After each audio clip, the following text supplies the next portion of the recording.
धाकड़ खबर, बेखौफसुमा बेबाक अंदाज। धाकड़ खबर के न्यूज रूम से मैं आपके साथ हूं अकरम रईस खान। कोर्ट संबंधित खबरों का ताज़ा बुलेटिन लेकर एक बार फिर से आपके सामने हाजिर हो गया हूं। आज के बुलेटिन में 10 अहम खबरें जिनसे आपको रूबरू कराने जा रहा हूं। कई दिन बाद कोर्ट बुलेटिन आपके सामने रख रहा हूं। बहुत लोग फ़ोन करने लग जाते हैं, मैसेजेस करने लग जाते हैं, क्योंकि कोर्ट बुलेटिन की खबरों का सभी लोगों को बड़ी बेसब्री से इंतज़ार रहता है। लेकिन हमारे पास उतनी मैन पावर, मशीनरी पावर तो है नहीं जी कि रोज़ ही हर चीज़ करते रहें। करने के तो पता नहीं क्या क्या सोचे हैं। यूपी के जंगल राज का बुलेटिन था, वो ख़त्म हो गया। झारखंड पे बुलेटिन करते थे, वो ख़त्म हो गया। महाराष्ट्र पे एक अलग से बुलेटिन करते थे, वो ख़त्म हो गया। बंगाल पे एक अलग से बुलेटिन करते थे, वो नहीं कर पा रहे। तो कई सारी चीज़ें नहीं कर पा रहे, क्योंकि जिस तरीके की खबरें धाकड़ खबर करना चाहता है उस पर पहले रिसर्च करना पड़ता है, पढ़ना पड़ता है, फिर किसी पर्सनैलिटी को साथ जोड़ना पड़ता है, बात करना पड़ता है, तब तमाम चीज़ें आपके सामने रखने की कोशिश की जाती है। और इन तमाम चीज़ों को लोग अब पसंद नहीं करते हैं। रैंडमली मीडिया चाहिए, बात जो भी हो सामने रख दीजिए, लोग वाह वाही देख लें। समझना सोचना न्यूज़ के मामले में लोग छोड़ चुके हैं। खैर, बात को लंबा नहीं करते हैं, चलते हैं बुलेटिन की पहली खबर की तरफ। बुलेटिन की पहली खबर दिल्ली से, और वो भी तबलीगी जमात के लोगों से जुड़ी हुई। आपको पता है कोरोना के दौरान तबलीगी जमात के लोगों को लेकर किस तरीके की नफरत का माहौल बनाया गया, उन पर मुकदमे लिखे गए, उनको जेलों में डाल दिया गया और उनके जरिए पूरे मुसलमानों के खिलाफ एक नफरत का आडंबर खड़ा किया गया। जगह जगह बहुत सारी वारदातों को उसकी आड़ में अंजाम भी दिया गया। लेकिन अब जब ऐसी खबरें आ रही हैं कि वो लोग जमानत पर छोड़ रहे हैं, वो लोग बरी हो रहे हैं, तो भोंपू मीडिया के कोई दलाल, चाटुकार, दंगाई पत्रकार इस पर बात नहीं कर रहे हैं। काफ़ी महत्वपूर्ण खबर है और दिल्ली से पहली बार ऐसी खबर आ रही है, इसलिए मैं इसको महत्वपूर्ण कर रहा हूँ।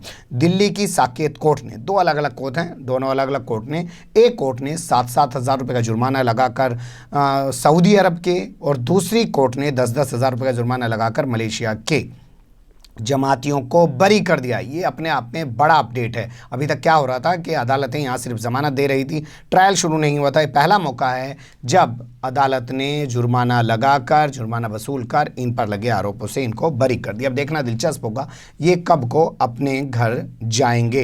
इससे पहले बता दें आपको, सहारनपुर से एक खबर आई थी कि वहाँ पर इंडोनेशिया के जो 17 जमाती थे उन पर अदालत ने 1 महीने का जो है सज़ा का जो आदेश सुनाया था, और उसके बाद मान लिया था कि पिछले 2.25 महीने से वो खुद ही एक तरीके की जेल में हैं, तो उनकी सज़ा ख़त्म हो गई है और बाद में उनको एक प्लेन के ज़रिए जो है उनके देश इंडोनेशिया भेज दिया गया। अब इन मलेशिया और सऊदी वालों को कब भेजा जाएगा और इनकी क्या तादाद है, कुल मिला के 73 इनकी तादाद आ रही है हमारे पास। 62 जो हैं इसमें मलेशिया के हैं और 11 इसमें सऊदी के हैं। ये कब जाएंगे इस पर नज़र बनाए रखेंगे, आपकी नज़र में आप भी लाने की कोशिश कीजिएगा।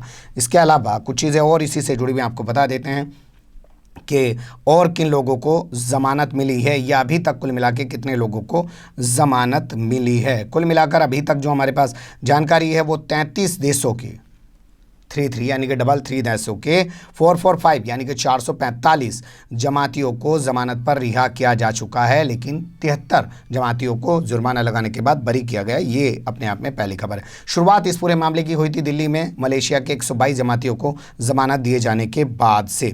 उसके बाद तो लगातार कभी बांग्लादेश के, कभी नेपाल के, कभी जो है 21 देशों के 91, तो तमाम तरीके से करके ये 33 देशों के 445 जमातियों को ज़मानत दी जा चुकी है। बता दें आपको, दिल्ली के 9 अलग अलग क्वारंटीन सेंटर में 965 के करीब विदेशी जमाती बंद हैं, जिनके खिलाफ दिल्ली पुलिस ने मुकदमे दर्ज किए हैं और चार्जशीट दाखिल हो चुकी है। अब ट्रायल भी शुरू होने वाला है ज़मानत मिलने के बाद। अगली खबर का रुख कर लेते हैं। दंगे में गोली लगने से घायल हुए शान मोहम्मद को मुआवजा दे सरकार। बहुत ही अफसोसनाक खबर है। अफसोसनाक इसलिए कह रहा हूं क्योंकि मामला हाईकोर्ट पहुंचा है। क्यों?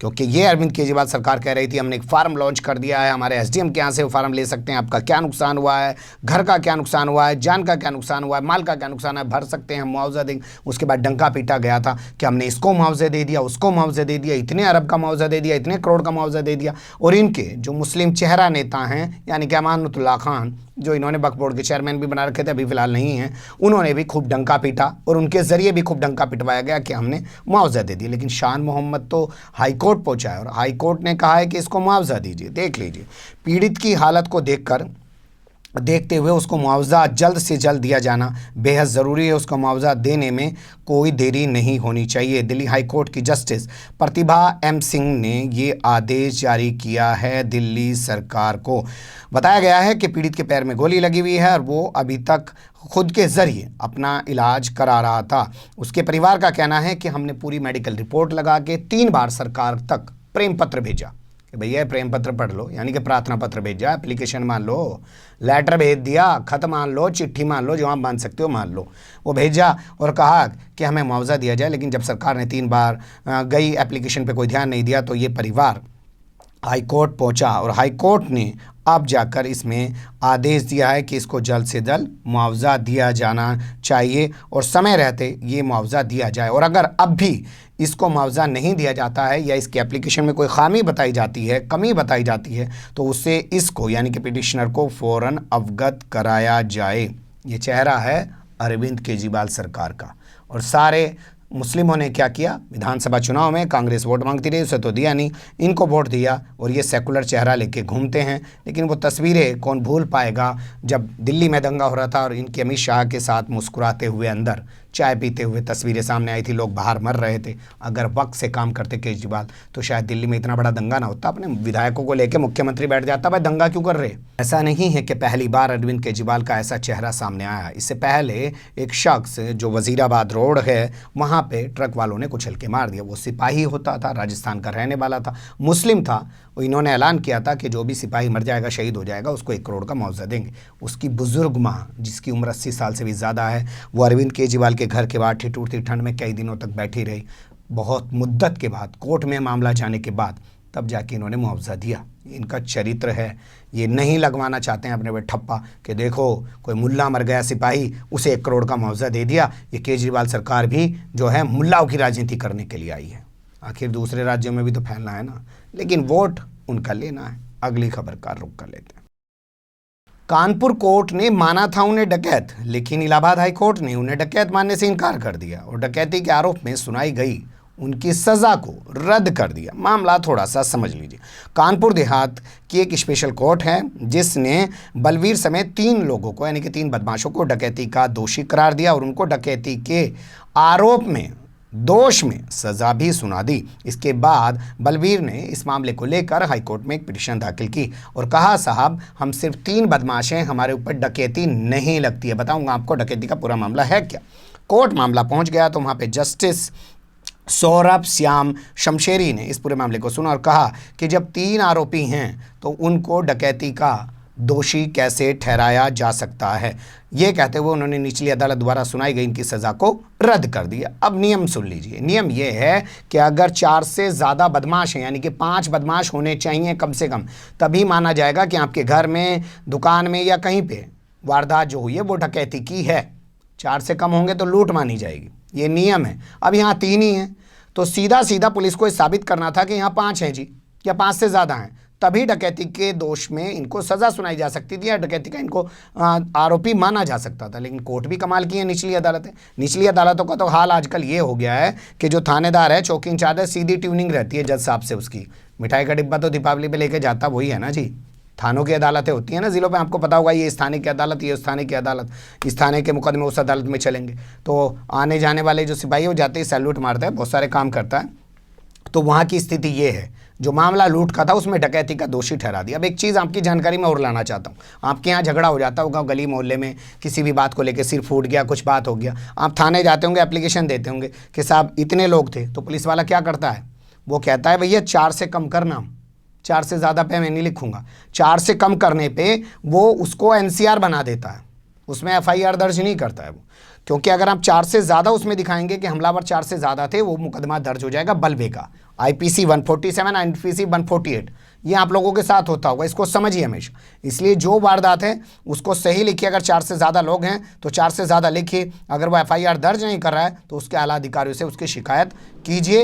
ये जानकारी आपको होनी चाहिए, वरना लोग बाद में रोते पीटते हैं कि हमारा तो सिर फट गया, 19 टाँके लग गए, पुलिस ने कुछ भी नहीं किया, उनको पकड़ा, 2 फट्टे मारे, 151 की, एसडीएम के यहाँ से खड़े होकर जमानत मिल गई और वो आने के बाद फिर गुर्राते हुए गली में घूम रहे हैं।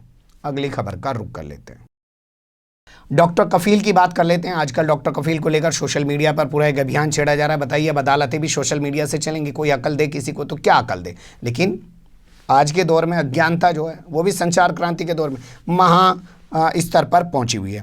तो एनएसए के आरोपी डॉक्टर कफील पर सुनवाई करने के लिए इलाहाबाद हाईकोर्ट तैयार हो गया है। 15 जुलाई को इस पूरे मामले में सुनवाई हो सकती है।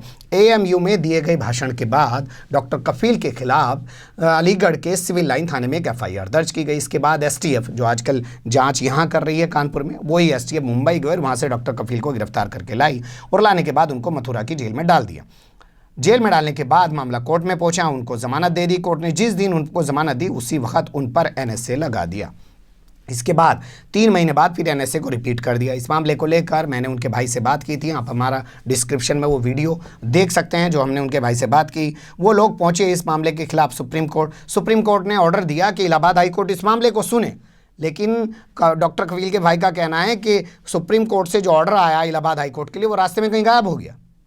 वो ऑर्डर नहीं मिला, लंबा टाइम उसमें चलता रहा। उसके बाद ये परिवार ज़्यादा चक्कर में ना पड़ के सीधा इलाहाबाद हाईकोर्ट में खुद ही चला गया। इसने नए सिरे से वहाँ पे केस डाला। नए सिरे से केस डाला तो वो केस लिस्ट पे ही नहीं आता था, सूचीबद्ध ही नहीं होता था। पहली बार अब जाके 15 जुलाई को केस सूचीबद्ध हो रहा है। इसमें देखना दिलचस्प होगा कि कोर्ट किस तरीके का फैसला सुनाती है या तारीख डालती है, या फिर वही सरकारी वकील खड़ा हो जाएगा जाके कि साहब मुझे तो जवाब देने के लिए थोड़ा टाइम चाहिए। लेकिन सोशल मीडिया से कोर्ट प्रभावित होंगे, ये बड़ी कमाल की युक्ति निकाली है लोगों ने। अगली खबर का रुख कर लेते हैं। विकास दुबे एनकाउंटर का मामला हाई कोर्ट और सुप्रीम कोर्ट पहुंच गया है। बता दें आपको, 2018 में पिटीशन दाखिल कर पीयूसीएल नाम की एक संस्था, जो एक सामाजिक संस्था है जो मानवाधिकार के क्षेत्र में काम करती है, उसने यूपी में हो रहे एनकाउंटर पर जांच की बात की थी, कार्रवाई की बात की थी। अब उस संस्था ने फिर से एक पिटीशन दाखिल की है और हाल के जो एनकाउंटर हुए जिसमें विकास दुबे, अमर दुबे, प्रभात मिश्रा, जो तमाम प्रवीण दुबे, जितने तमाम लोग हैं, उनके एनकाउंटर्स पर सवाल उठाते हुए जो है एक एसआईटी बनाने की, जांच कराने की मांग की है। इसी तरीके से एक एडवोकेट हैं घनश्याम उपाध्याय, उनकी तरफ से भी पिटीशन दाखिल की गई सुप्रीम कोर्ट में। अपनी अनूप अवस्थी हैं, उनकी तरफ से भी सुप्रीम कोर्ट में पिटीशन दाखिल की गई है। कहा गया है सीबीआई जाँच कराए। इसके अलावा मेरठ के एक समाजवादी नेता हैं अभिषेक सोम, उन्होंने इलाहाबाद हाई कोर्ट में पिटीशन दाखिल की है। अब देखना दिलचस्प होगा कि सुप्रीम कोर्ट या हाई कोर्ट इस पूरे मामले को लेकर किस तरीके का रुख दिखाते हैं, कैसी सुनवाई वहाँ होती है, क्या चीज़ें चलती हैं। बता दें आपको कि फ़िलहाल इस मामले की जांच के लिए एक एसआईटी बना दी गई है, कमीशन भी बना दिया गया है। जो रिटायर्ड जस्टिस हैं उनके नेतृत्व में शशिकांत अग्रवाल उनका नाम बताया जाता है। इसके अलावा आरटीआई कार्यकर्ता कहती हैं खुद को नूतन ठाकुर, उन्होंने मानवाधिकार से इस पूरे मामले की शिकायत की है। अगली खबर का रुख कर लेते हैं।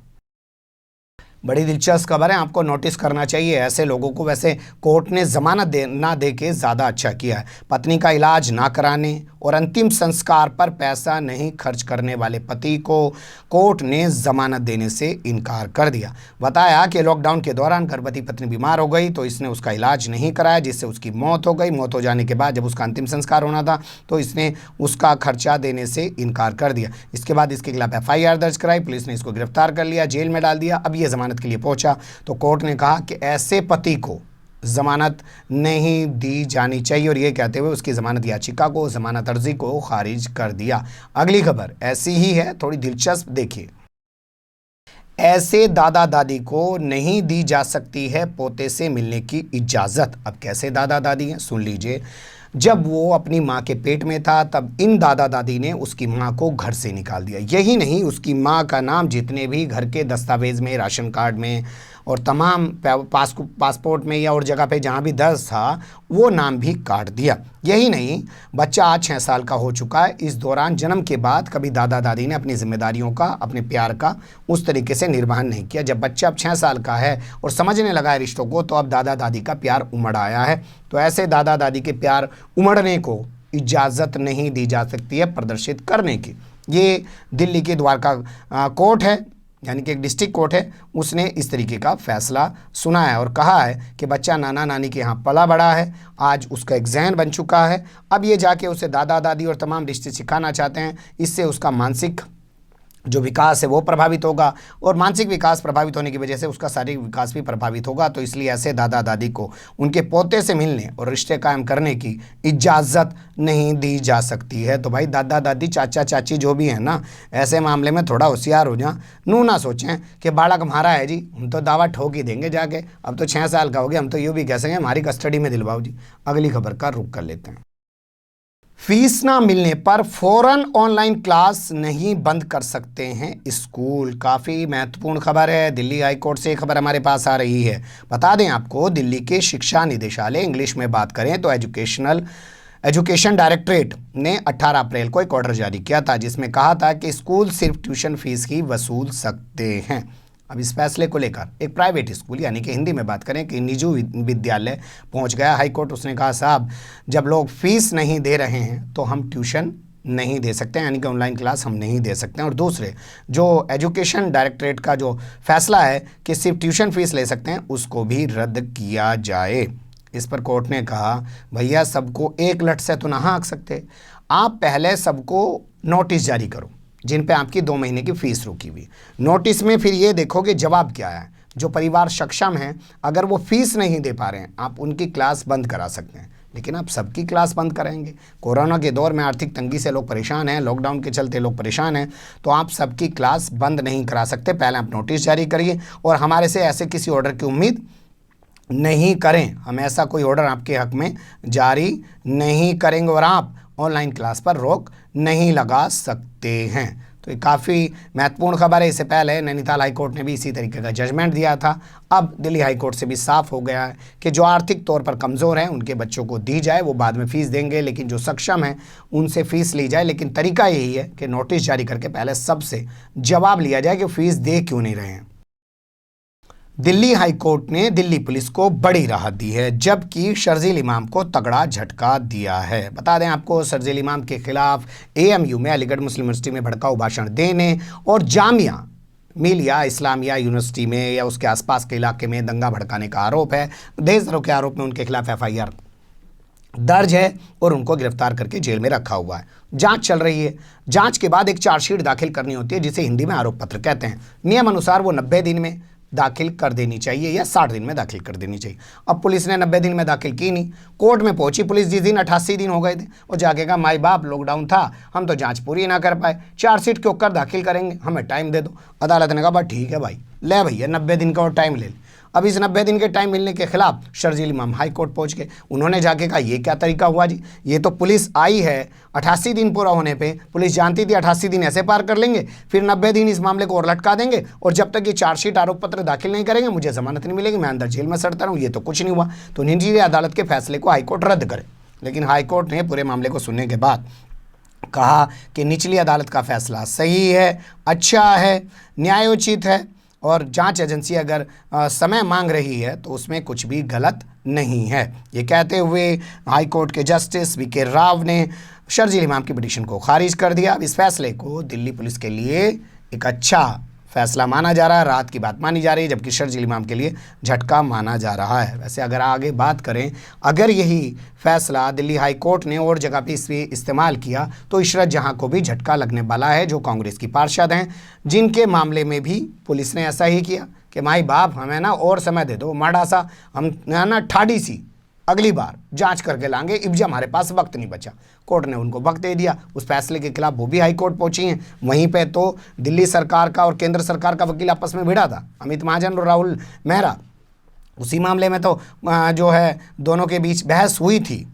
तो अब अगर ये जजमेंट इस तरीके का दिल्ली हाई कोर्ट से शर्जील इमाम के मामले में आ गया है तो उम्मीद कीजिए इशरत जहाँ के मामले में भी कोर्ट यही कहेगा, भैया तू कोई शर्जील इमाम से अलग है क्या, आ गया ना कोर्ट से वो फैसला, ठीक है वक्त मांग रहा तो जांच करने दे एजेंसी को। जब तक रह जेल के भीतर, सिर्फ 10 दिन के लिए इशरत जहां को छोड़ा गया था शादी करने के लिए, शादी के बाद फिर उनको जेल में डाल दिया गया है वापस। आगे उनको जमानत भी नहीं दी जा रही है।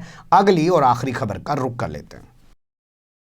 जमानत देने के लिए क्या कोर्ट सोशल मीडिया के इस्तेमाल पर रोक लगाने की शर्त लगा सकते हैं? समझ गए पूरे मामले को? आपके सामने विस्तार से रखते हैं। चीफ जस्टिस ऑफ इंडिया यानी कि एस ए बोबडे की बेंच के सामने एक मामला पहुंचा है जिसमें कहा है कि साहब जो निचली अदालतें हैं या हाई कोर्ट है आजकल ऐसे जजमेंट दे रहा है कि ठीक है भाई तुझे जमानत तो दे रहे, जमानत तो देंगे, पर शर्त ये है कि तू सोशल मीडिया का इस्तेमाल नहीं करेगा जब तक तेरे पे मुकदमा चल रहा है। ये तो आदमी की जो अभिव्यक्ति की आज़ादी है उस पर ये आघात है और इस मामले को सुनना चाहिए। कोर्ट ने कहा भाई ठीक है तुम यहाँ लो, आगे सुन लेते हैं। एक नोटिस केंद्र सरकार को जारी कर दिया, एक नोटिस उत्तर प्रदेश की योगी सरकार को जारी कर दिया, उनका भी जवाब पूछ लेते हैं। लेकिन कोर्ट ने साथ में कहा भाई ऐसा उपकरण इस्तेमाल करना जिससे दिक्कत पैदा हो रही हो, अगर कोर्ट उस पर रोक लगा दे रहा है तो गलत तो कुछ है ना भाई इसमें। लेकिन तुम कह रहे तो सुन भी लेंगे। मामला क्या है थोड़ा सुन लीजिए। 20 मई का मामला बताया जा रहा है। इलाहाबाद हाईकोर्ट के अंदर एक मामला पहुंचा, देशद्रोह का उस पर आरोप था।